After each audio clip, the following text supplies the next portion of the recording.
sanadkii 1966 ayaa Aamina markale dib ugu soo noqotay dalka Urdun qoyskeeda iyo guud ahaan ehelkeeda ayaa si daran ugu soo dhaweeyay dalkeeda hooyo iyagoo ku faraxsan kuna faanaya dhamaystirka waxbarashadeeda iyo soo gurin naqshada inantooda farxadda waxay weheliyay damaashad qarsoon ay qoysku muujinayeen sida ay ugu faraxsan yihiin inay intoodu si dhaqankeedu ah u guursan doonto looma kaadin bay waxa markiiba laga codsaday inay ogolaato guurkeena adeerkeed laakiin waxay dalbatay in waqti la siiyo si ay fursad ugu hesho rumaynta riyadeedii ahayd inay magaalada Ammaan ka furto isbitaal u gaara hawlihii isbitaalka iyo ruqsad weeliyada Soomaaliya dhameystirmay sida ay filaysay bilowgii si fiican iyo hawsha ugu kala socotay ka hor intii aanu khilaafkadiisa ka dhaxay qarxin Aamina iyo xogayaha joogtada ee wasaaradda caafimaadka dalka Urdun oo ahaa mas'uulka shaqadiisa ka mid ah ruqsadsiinta isbitaalada Aamina cabashada mas'uulkan kananka waxay gaarsiisay wasiirka caafimaadka oo si heer sare u soo dhaweeyay una muujiyay in muhiimad weyn siin doono cabashadeeda wasiirku waxa uu soo saaray amar uu ku dalbanayo in dhaqso loo baaro sababta keeni karta in xogayaha joogtada ee wasaaradda caafimaadka uu caqabad ku noqdo hawlaha ay wada muwaadino doonaysa inay dalkeeda uga faa'iideyso cilmiga ay soo baratay oo waliba baahi weyn loo qabo nasiib xumadeedu koobaad waxay bilaabatay kadib markii guddi la horgeeyay shahaadooyinka caafimaadka ay shaki ka muujiyeen shaaxaansaha shahaadada PhD-da ay sidato guddigan oo ay shaqadeedu tahay inay hubiyaan shahaado kasta oo uu sito qofka doonaya inuu ku shaqeeyo caafimaadka ayaa ka codsaday inay dib ugu noqoto Vienna oo ay jaamacadda ka soo caddayso runnimada shahaadadeeda Aamina waxay ogtahay runtaa inaanay shahaadadan run ahaynba sidaa awgeed iyada oo ka cabsi qabta in ceebtooda bannaanka u soo baxdo iyada iyo qoyskeedana fadaxad ku dhacdo waxay dhaqso u aqbashay dalabkii guddiga iyadoo aan cabsi badani soo food saartay ayayna dib ugu noqotay dalka Usteri waxay dhaqso la xidhiidhay Mooshe oo isagu booliyowga caashaqa la golangolansanaa intii ay ka maqnayd Aamina markan ay la xidhiidhay Mooshe waxay ahayd sanadkii 1967 bilaa maara waxay ku beegneed xilliga carabta lagu jabiyay dagaalka iyaga Yuhuudda oo ay carada dadka cadbeeday Yuhuudda u qabaan ay maraysay heerkii u sarreysay laakiin iyada taasi waxba kama ay bedelin si aan gabasho iyo khajaalad midna toona ku jirin ayay u raadisay jacaylkeedii hore ee Mooshe Aamina cadho iyo nacayb ay carabta u qabto ayaa ay dhaansanayd oo ma aysan arki karayn isirkaasi wax kasta oo ku abtirsada carabta maalmaha ka mid ah iyada oo barafkii bisha 12aad daayo ayaa Mooshe oo la socday uu si kadiis u joojiyay intii aanay ka tallaabin bridge qori ka samaysnaa oo berisamaad dhex mari jiray magaalada Vienna inta uu ka soo horjeesaday ayuu si dareen leh ugu yiri Aamina way guursanaysaa kama ay fikirnay intay habsiisay iyada oo laabta ku haysa ayaa waxay si dhakhso leh ugu jawaabtay Mooshe ayaan jeclaayo iminkaba qoys baynu nahay qaali si xusmad leh laakiin go'aamin kula dhan tahay ayuu ugu jawaabay guur rasmi ah oo macadka ka dhaca ayaan rabaa sidaas ayay ku ogolaatay guurka Mooshe oo waliba u dhaca hab waafaqsan diinta Yuhuudda waxa uu guurkani ka dhacay macadka Shimot oo ay Yuhuud ku lahayd magaalada Vienna Aamina guurkeeda awgii waxay magaca Carbeed u bedeshay Aani oo ah magac Yuhuud la baxdo waxay noqonaysaa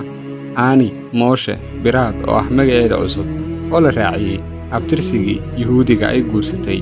ee Mooshe Biraad ayaankii lagu hungoobay guri cusub oo aad u qurux badan ayay magaalada Vienna ka dayna qoyska cusub ee Aani iyo Mooshe waxa uu guri ku yaala mid ka mid ah cidhifyada magaalada oo cagaarka dhulka bannaan ee aadka u ballaaran iyo dhirta kaynta u eg ee ku xeeran ay aragtidoodu naftu ku raaxaysanayso marka aanay sida Aamina sas ka qabin cidhibta ay yeelan karaan ficilada foosha xumi kurtunka ay aragtay iyo jabaqdii baxdaa waxay u ahaayeen cadow ku soo maqan waxay aamintay in sirdoonka carabta haddii uu warkeeda ogaado uu khaarijin doono taas ayaa ku noqotay sas ay xitaa dhararta cad ku riyoto waxay gaadhay heer ay ka boqdo inay baxdo iyadoo aan gaari wadan ama uusan wehelin Mooshe hurdada oo ay habeenkii ka boodo cabsida ay ku seexatay darteed iyo marka qaarkood oo Mooshe hurdada ka toosiyay marka uu adkaysan waayo oohinta ay hurdada dhexdeeda iyadoo aan is ogeyn cabsi la ooyeyso marar badanna iyadoo oo soo jeeda ayaa bay sawiratay humaaga ruux carbeed oo inta uu gudaha u soo galay qolkeeda hurdada bastoolad madaxa ka saaray xagaagii sanadkii 1972 ayaa Aamina oo haatan muddo ku soo jirtay duruufahaas qalafsan waxay maalmaha ka mid ah si kadis ah wargeys ay akhrinaysa uga aragtay codsi ay dawladda Israa'iil ku dalbanayso in dadka Yuhuudda ah ee dalalka Yurub degan ay Israa'iil ku soo guri noqdaan oo waliba si tabarucaad uga mid noqdaan ciidamada difaaca Yuhuudda waxay ogeysiisku ku sheegtay dawladda Israa'iil in dhalinyarada Yuhuudda Yurub ku nooli ay dalabkan aqbalaa la siin doono mushaar aad u sarreeya iyo waliba xuquuq kale oo tiro badan farxadda ay iskala garan weyday wajaxumadii ay cabsida haysaay ku beertay iyo culayskii nafsiga ahaa ee saarnaa ayaa mar keliya ka duulay Amiina. Waxay aamintay inay heshay xilliga ugu habboon ee ku soo afjari lahayd xaaladdeeda foosha xun iyo cabsidii farxad oo dhan ka qaaday. Ogeysiiska ay akhrisay Amiina waxa uu mar keliya beddelay xaaladihii ay ku jirtay. Rayn hor leh ayaa ku abuurantay. Waxaa gashay rajaha inay nolol cusub oo farxad leh iyada iyo Mooshe ka bilaabi karaan Israa'iil. Iyadoo aan weli saygeeda Mooshe ku qancin ayaanay bilowday inay ku riyooto iyada oo Israa'iil u guurtay oo nolol aad u sarraysay oo farxad leh ku raaxaysanaysa. Maalinkaas ayaa ay bilowday inay saygeeda ku qanciso inay u guuraan Israa'iil, inuu heli doono baasaboor Israa'iili ah, guri ay iyada iyo isagu ku wada noolaadaan, iyo cabsida dishootay oo inta ay ka guurto aan waaqdeed dib ugu soo noqon ayaa ay sawiratay. Mooshe oo markaas rajo fiican ka qabay inuu shaqo ka bilaabo mid ka mid ah shirkadaha duulimaadyada madaniga ah ayaa markii hore si aad ah uga hor yimid talada Amiina ee ah inay Israa'iil u guuraan. Waxa uu sheegay inaanu weli si buuxda u dhammaan dagaalkii Carabta iyo Yuhuuddu, isla markaana aanay weligeedna dhammaanayn cabsida laga qabo in mar dambe colaado dhulkan ka dhacaan.